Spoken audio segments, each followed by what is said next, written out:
see if there is anyone who remembers what we have studied yesterday.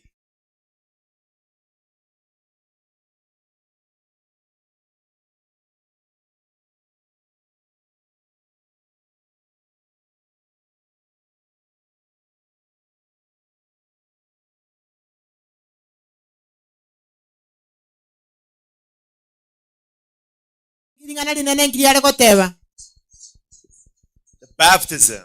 Thank you so much, sir. Thank you so much. Thank you so much.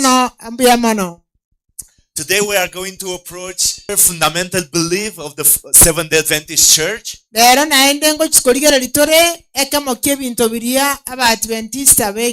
Something that is very, very representative for us as Seventh-day Adventists.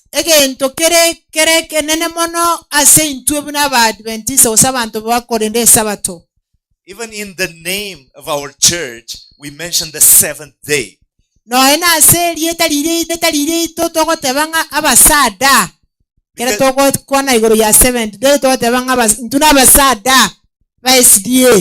Because the Sabbath is a fundamental belief that we have discovered from the Bible.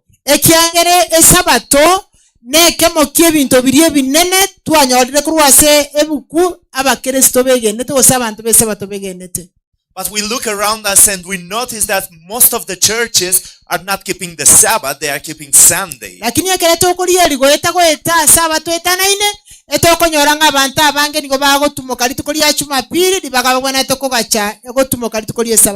And I've heard many people asking, does it really matter in what day you are worshiping?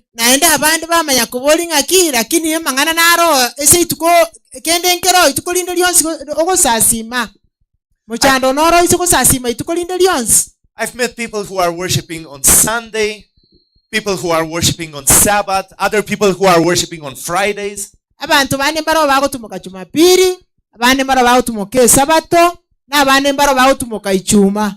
So the question is, why is it important to worship on the Sabbath day and not any other day?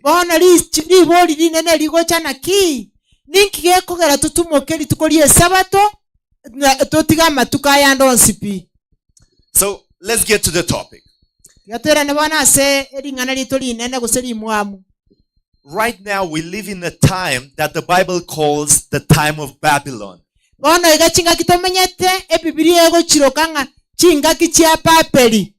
And the Babylon represents spiritual corruption.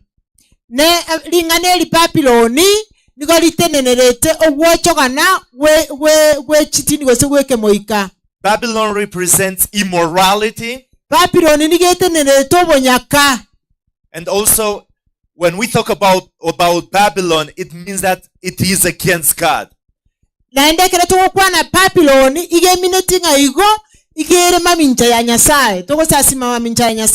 And in the book of Revelation, chapter 18, verse 4, there is a call that God is making to all the people from this earth.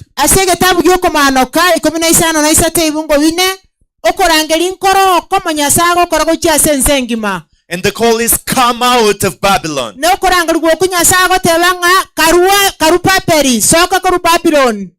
That means that in the last days of this earth,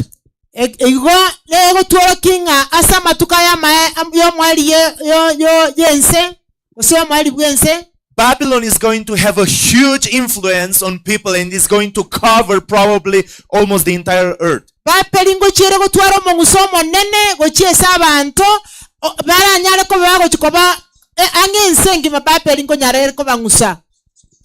My parents lived in a communist country, Romania. I don't know how many of you know what communism is.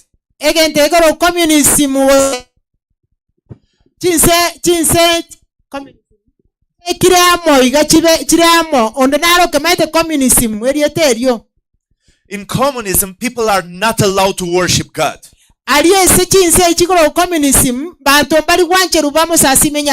People are not allowed to have a Bible. There are even countries today that are communist and they kill people if they find that they have a Bible. ekere basangi ubago some bukubago itubakwa. But do you know what's the difference between communism that does not allow you to worship any god and Babylon? Lakini mama etabauti gatie chinse kirigitali wancha abantu basome buku na papeli. Mama etabauti eregatia abwo skins ebintu ebibere. You have too many to worship. Aba Babylon nigebwate offshoots. Too many options, too many gods that you can worship.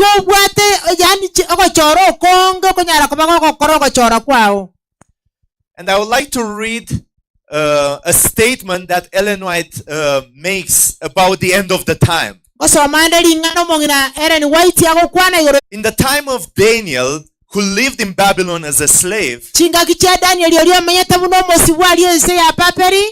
the Bible tells us the story of Daniel and his friends, that they were tested to prove their faith before the king Nebuchadnezzar.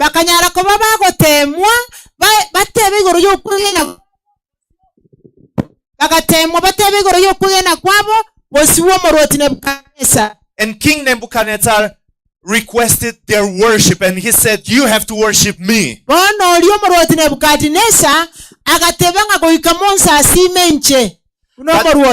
But they said, we are not going to worship you, no matter the consequences.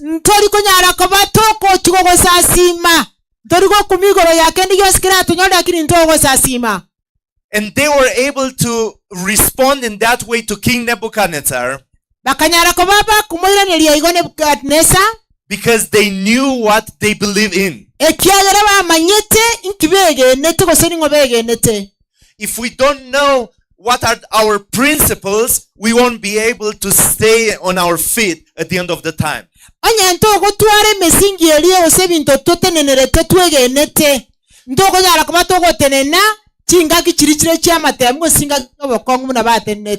We need to study the Bible every day because Satan is going to try to confuse every one of us.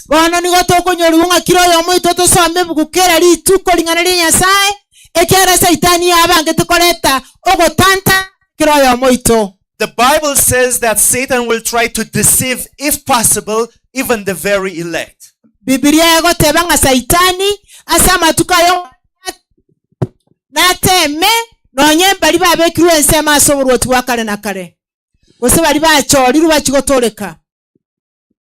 But even if Babylon is going to cover the entire world, the Bible still gives us some hope. Because the Bible tells us that there will be a remnant, there will be just a hand of people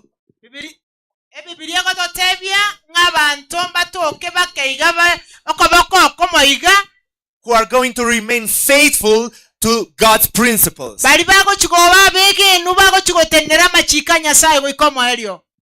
And let's see what the Bible says about this.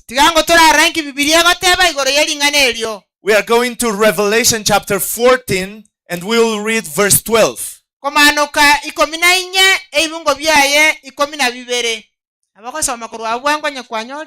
The Bible says, here is the patience of the saints. Here are they who keep the commandments of God and the faith of Jesus. Revelation 14 verse 12.